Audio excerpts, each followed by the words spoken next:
2025 Tour de France Stage 8, and the big tall Italian, Jonathan Milan, delivered in his first Tour de France with all the pressure on him after Lidl Trek decided to go for him as a sprinter in the Tour de France instead of Mads Pedersen. In his debut at the Tour de France, after 4 stage wins in the Giro d'Italia, he did it on stage 8, and this follows a tight second place in stage 3 to Tim Merlier, and today in the green jersey, throwing up his arms in celebration, a sprint victory over a surprise second place. He wouldn't have been a surprise a few years ago, but a surprise now in 2025, Wout van Aert. Now this was a 172 kilometer stage to get to here, Laval, home of Jackie Durand, and we didn't really see much action, to be honest. You could have slept through the first half because it took us until around 82 kilometers to go. The general manager, head Diaz there in the team of Total Energy, said to the boys, hey guys, we need to respect the race and do something here. We saw 2 riders from Total Energy hit out and ride away, Verchet and Bergadeau, and they remained off the front till 9 kilometers to go. Before we got there, there was a KOM point where Bergadeau got that. Verchet remained the longest up front solo rider, caught with 9 kilometers to go. So the most aggressive rider on the day went to Bergadeau. Verchet, well, he got the honors of staying away the longest in the escape.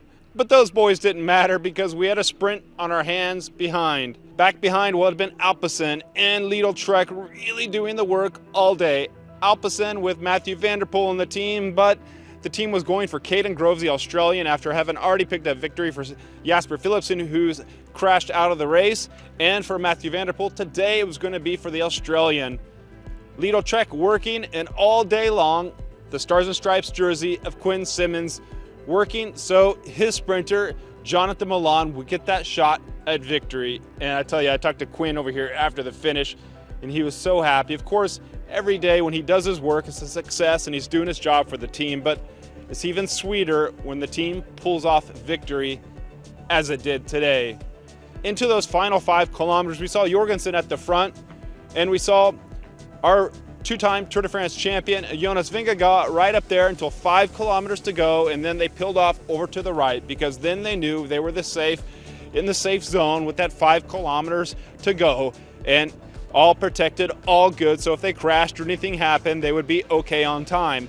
Tadej Pogačar instead took the other way around of doing it and stayed at the very back of the peloton in that yellow jersey, oftentimes protected by Nils Pollitt. Then it was over to the sprint teams. Well, at that point, the speed really ramped up, and we'd been heading east all day, and then we had that massive roundabout before the riders turned and headed west to finish here in Laval. Tudor was up there, which was interesting, with Matteo Trentin working for its sprinter, Denese.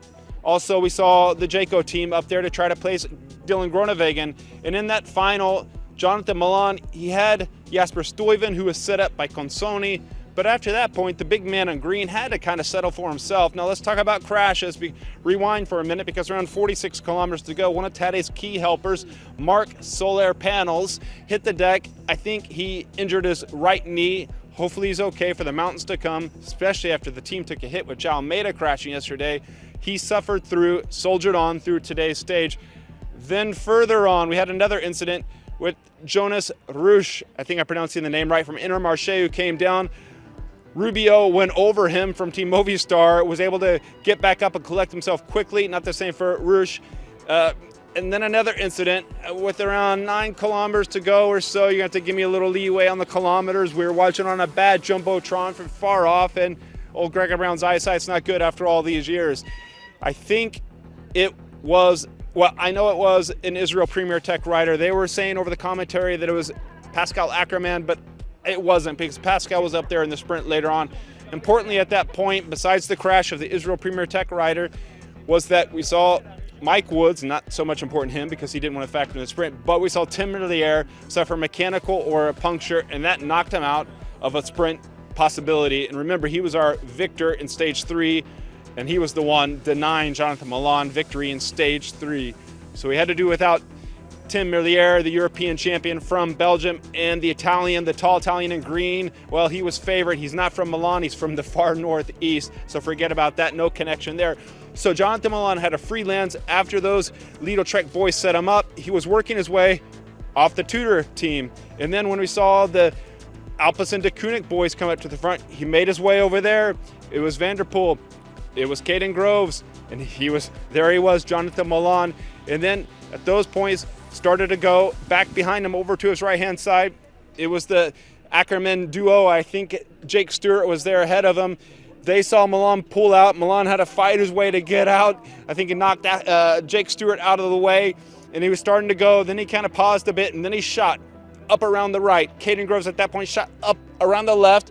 Mathieu van der Poel couldn't match the speed of the Italian express train, the Freccia Rossa, in this case the Freccia Verde, shooting up towards the line. The finish in Laval. One person who did match him, nearly matched him for victory, well, that's Wout van Aert. Wouldn't that have been great? After the Siena gravel victory in the Giro d'Italia, Van Aert powering up ahead. Still second is a great result for Van Aert, who we've had some doubts on here recently. Of note also, one of the fast finishers and stage winner in the Tour de France green jersey in 2024, Biniam Girmay. Where was he? We're gonna have to look back down on the replay to figure out what went wrong with Intermarché. But today, it wouldn't have been a day that he was gonna be happy with. Van Aert second, Johnny Milan takes the victory today. Caden Groves picked up third, and I spoke with Mathieu van der Poel over there afterwards, and also Caden Groves as well, Australian, shout out there, great guy. Mathieu van der Poel, I asked him, does Caden need some more kind of experience in doing these sprints at the Tour de France? He said no, he's got that experience from the Giro d'Italia, he can do it here. And obviously, as we see with Jonathan Milan in his debut, Tour de France, showing anything and everything is possible. Back over to Quinn Simmons, teammate in the Stars and Stripes. I said, Quinn, you're back to business again tomorrow. And he just shook his head.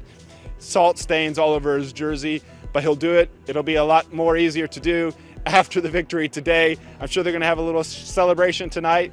Not sip into the champagne too much because it's back again tomorrow to Châteauroux, a famous sprint town. Sunday sprint stage.